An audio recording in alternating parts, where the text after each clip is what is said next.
मूल रूप से बिहार के नवादा जिले का रहने वाला विक्रम दिल्ली के गुरुग्राम में एक टेक्सटाइल कंपनी में कॉन्ट्रैक्टर के तौर पर काम करता था। वो दिल्ली के उद्योग विहार थाना क्षेत्र के कॉलोनी ढूंढा हेड़ा गांव में अपनी पत्नी सोनी और 2 बच्चों के साथ रहता था। बात 26 जुलाई की है।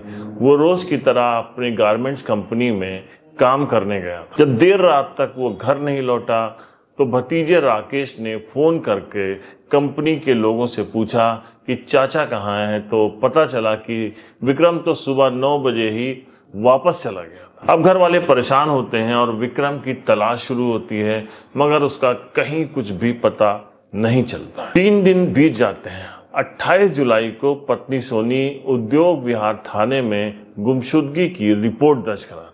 सभी घर वाले, दोस्त यार परेशान थे, लेकिन सभी को शक हो रहा था कि विक्रम की पत्नी के हाव भाव उस तरीके से नहीं लग रहे हैं कि जैसे किसी का पति गुम हो जाए तो लगते हैं। उधर गुमशुदगी की रिपोर्ट के बाद भी पुलिस ने समान रूप से जांच शुरू कर दी थी, लेकिन जब किसी ने पुलिस को यह बताया कि घर वालों का शक पत्नी सोनी के ऊपर है, तो पुलिस ने भी उसके ऊपर नजर रखनी शुरू कर दी। अब पुलिस ने जब पत्नी सोनी से लगातार पूछताछ शुरू की तो उसने बचने के लिए पड़ोस में रहने वाले विक्रम के दोस्त रविंद्र पर शक जाहिर किया कि मुझे लगता है कि मेरे पति की गुमशुदगी में रविंद्र का ही हाथ है। पुलिस ने जब इसका कारण पूछा तो सोनी ने बड़ी चालाकी से कहा कि दरअसल एक दिन मौका पाकर रविंद्र ने मेरे साथ रेप कर दिया था और उसने एक वीडियो भी बनाया था और वो मुझे धमकी देता था कि अगर तुमने कहीं मुंह खोला तो मैं इसे सोशल मीडिया पर डाल दूंगा और तुम्हारी बहुत बदनामी होगी। ये जानकारी मिलते ही पुलिस ने सबसे पहले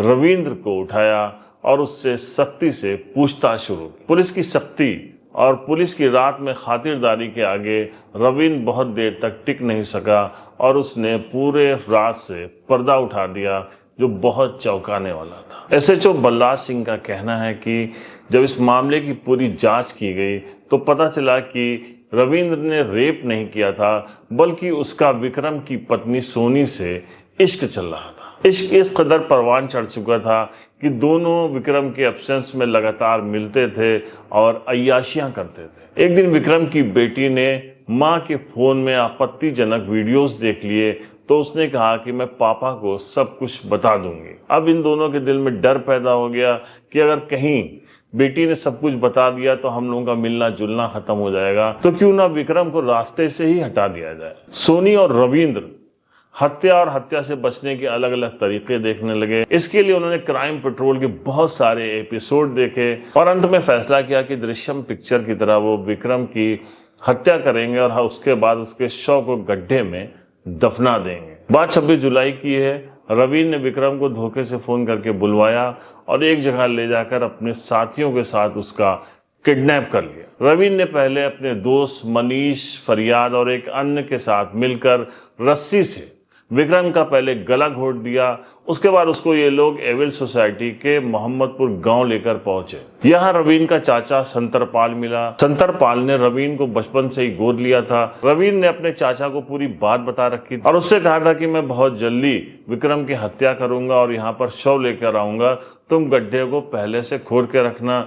अपने भतीजे के अनुसार संतरपाल ने पहले से ही गड्ढा खोद रखा था। जब ये लोग उस शव को लेकर वहां पहुंचे तो तुरंत इन लोगों ने शव को गड्ढे में दफना दिया, जिससे शव की स्मेल भी ना आए और गड्ढे के अंदर ही शव गल जाए और कोई भी यहाँ तक पहुंच ना पाए। लेकिन कहते हैं ना कि अपराधी कितना भी चालाक हो, वो कोई ना कोई ऐसा सुराग छोड़ जाता है जिसकी वजह से कानून के लंबे हाथ उस तक पहुंच जाते हैं। रविंद्र, संतरपाल के अलावा मेरठ से पुलिस ने मनीष और फरियाद को भी गिरफ्तार कर लिया है, जबकि एक अन्य व्यक्ति अभी पुलिस के हाथ नहीं लग सका है। पुलिस ने इस मामले में सोनी को भी हिरासत में ले लिया है। तो इस तरीके से अवैध संबंध में पड़कर सोनी ने अपना घर बर्बाद कर लिया, अपने पति की हत्या करा दी और अब इस मामले में वो सलाखों के पीछे जाएगी और एक पूरा का पूरा घर, एक खुशहाल फैमिली तबाह हो गई। तो उन सभी लोगों को सोचना पड़ेगा जिनका एक कदम उनके परिवार को